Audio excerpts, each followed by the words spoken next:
close till I get up. Time is barely on our side. I don't wanna waste what's left. The storms we chase are leading us. Selamat pagi pemirsa, selamat datang di podcast program edukatif yang membahas seputar dunia pendidikan dan pengembangan diri. Saya Rafael akan membantu perbincangan pada kesempatan kali ini. Topik yang akan kita bahas hari ini sangat relevan, khususnya bagi siswa kelas 9 SMP, yaitu bagaimana menentukan pilihan pendidikan setelah lulus dengan tepat dan terarah. Telah hadir bersama kita narasumber yang akan memberikan penjelasan secara sistematis dan mudah dipahami, yaitu Pixel. Selamat datang. Ya, terima kasih Mas Bastian atas undangannya. Merasa sangat terhormat saya dapat duduk di sini bersama saudara. Pixel. Ya. Banyak siswa yang masih merasa ragu dalam menentukan sekolah setelah lulus SMP. Pixel. Banyak siswa yang masih ragu saat lulus SMP mau pilih masuk sekolah mana, SMA atau SMK. Sebenarnya seberapa penting perencanaan pendidikan pada tahap ini? Di kelas 9 itu mungkin sangat penting ya, soalnya nanti ketika kalian sudah menginjak masa SMA atau SMK itu akan meningkatkan persentase kemana siswa itu akan menginjak pekerjaan gitu. Jadi mungkin kalau di SMA dia bisa lebih menekuni pelajaran secara teoris, tapi kalau mereka ke SMK itu bakal mendapat pelajaran yang lebih praktek seperti itu. Jadi tergantung pilihan mana dulu yang ingin teman-teman pilih, SMK atau SMA, melalui minat atau bakat yang mereka punya. Berarti kalau masuk SMK jurusan lebih penting gitu ya? Ya betul. Jadi mereka hanya terfokus pada satu hal, selain melainkan di SMA itu masih lebih teori umum gitu. Baik, untuk memberikan gambaran yang lebih jelas, mari kita bahas beberapa bidang keahlian yang umum tersedia. Oke, yang pertama teman-teman itu bidang teknik komputer dan jaringan. Nah, bidang komputer dan jaringan ini berfokus pada pengelolaan sistem jaringan komputer, instalasi perangkat keras, serta pengaturan server. Siswa akan mempelajari bagaimana suatu jaringan dapat terhubung dan berjalan dengan baik, termasuk troubleshooting apabila terjadi gangguan. Nah, jurusan ini tuh kayak IT gitulah teman-teman, ahli komputer gitu. Pokoknya hardware engineering gitu. Seperti itu. Dengan kata lain, bidang ini sangat penting dalam mendukung perkembangan teknologi ya Mas ya? Penting karena komputer sekarang itu juga sangat strong dan diperlukan skill untuk hardware dan troubleshooting pada komputer-komputer kita gitu. Jadi profesi ini itu untuk era-era sekarang sangat besar dan sangat banyak peluangnya di mana-mana gitu. Oke, lanjut. RPL. Oh. Oke, teman-teman, setelah tadi hardware atau perangkat keras, kita lanjut ke bidang selanjutnya yaitu software, perangkat lunak. Nah, bedanya hardware sama software ini, hardware itu ya seperti namanya perangkat keras. Kalau software ini lebih ke dalam komputernya, bukan kayak troubleshooting, tapi software lebih memanfaatkan fitur-fitur dari komputer itu sendiri lewat software-softwarenya seperti itu. Jadi rekayasa perangkat lunak merupakan bidang yang berfokus pada pembuatan dan pengembangan aplikasi atau sistem digital. Siswa akan mempelajari bahasa pemrograman, logika algoritma, serta proses pembuatan aplikasi dari tahap perencanaan hingga implementasi. Seperti itu, Mas. Berarti lebih ke coding ya berarti ya? Coding bisa, coding. Ya, benar sekali. Jadi mereka web seperti itu ya? Web, game, mereka bisa memprogram hal-hal seperti itu. Ya, seperti itu. Tertarik? Ya, masuk RPL. Ya, lanjut. RPL baik. Ya, lanjut. Oke, lanjut saja. Yang ketiga, ini ada di mana kita sekarang. Kenapa kita syuting di sini? Karena kita adalah DKV. Nah, jadi kita ini yang syuting di sini kita adalah DKV. Nah, kalau seperti yang kalian tahu dari tadi saya itu membahas tentang komputer-komputer terus, tentang teknologi-teknologi terus, itu karena kami sekolahnya di mana Mas Bastian? Di SMK Telekomunikasi Tuna Sarapan. SMK paling unggul di Jateng. Pokoknya fasilitas sangat bagus di sini. Karena di sini juga dari tadi kita membahas tentang jurusan-jurusan yang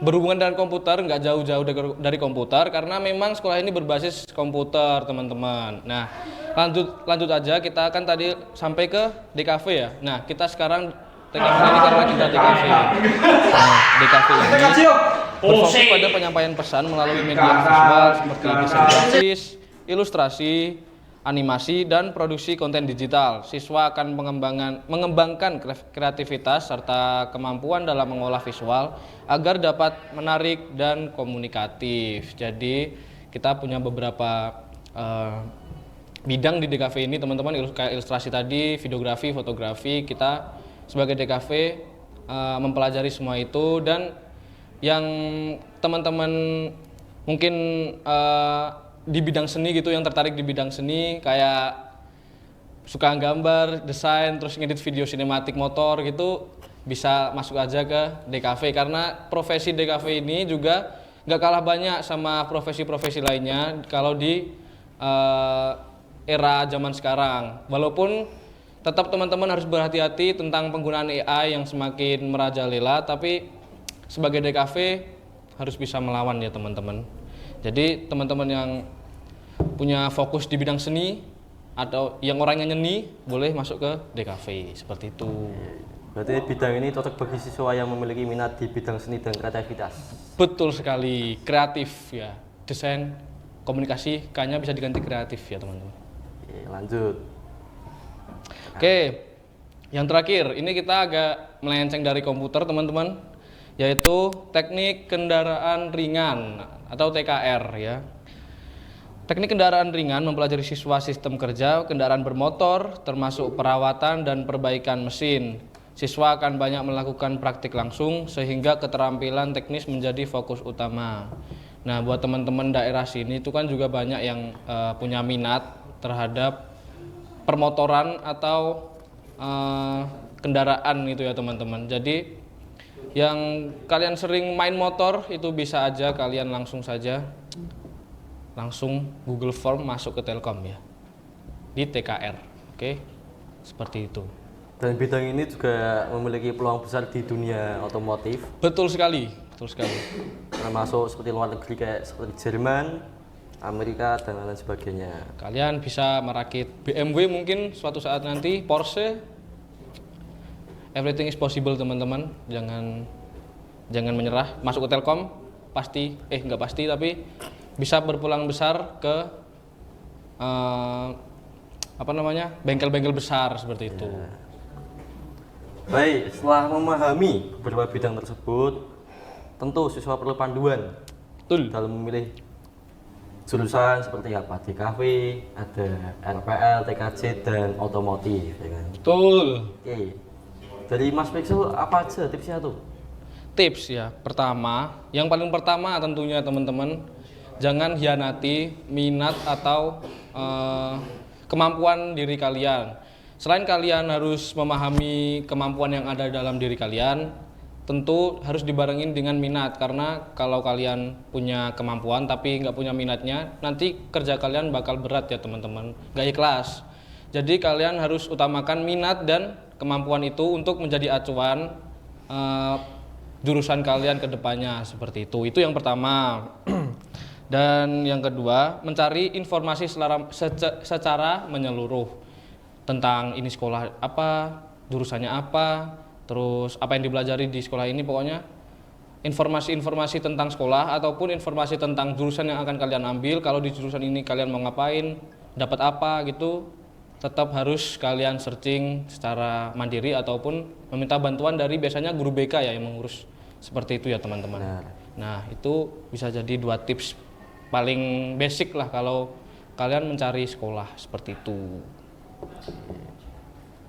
Dengan memperhatikan hal tersebut, ya kan, diharapkan siswa dapat memilih dengan percaya diri, dan meskipun tidak minat, tapi kalau ada bakatnya, bolehlah masuk. Dari panduan orang tua, boleh, teman juga boleh. Oke Mas Pisul, dari pandangan Mas Pisul, SMK Telkom seperti apa? SMK Telkom. Wah, ini memang udah top tier sih sebenarnya Mas. Kalau di soal seperti jurusan-jurusan yang ada di Salatiga atau sekitarnya Semarang, ini termasuk SMK yang unggul teman-teman. Seperti contoh kita sebagai DKV ini sudah dapat punya pengalaman untuk melakukan banyak rekaman seperti podcast, membuat film, ataupun bahkan street fotografi di pasar kita juga pernah, karena memang dari guru-gurunya pun punya kompetensi masing-masing dan punya bidang masing-masing yang mereka semua itu menguasai, jadi bukan asal guru nih. Nah, dan ditambah lagi SMK Telkom ini juga punya yang seperti saya ucapkan tadi, punya jurusan RPL yang jarang ada sebenarnya, dan jurusan ini tuh emang power banget lah kalau di sini ya teman-teman. Jadi ada beberapa jurusan yang emang benar-benar unggul dengan guru-guru yang kompeten seperti itu, murid-muridnya juga berakal baik, sehat, dan punya adab yang santun tentunya karena bimbingan para guru seperti itu. MBG pun jalan teman-teman. Siap.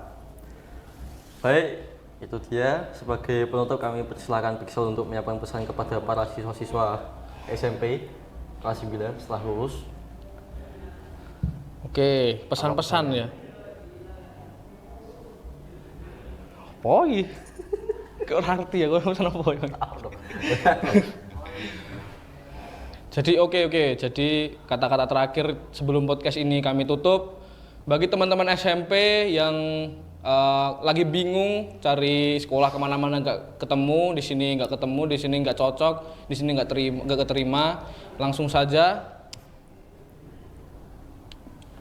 Telkom solusinya teman-teman. Ya, jadi benar teman-teman.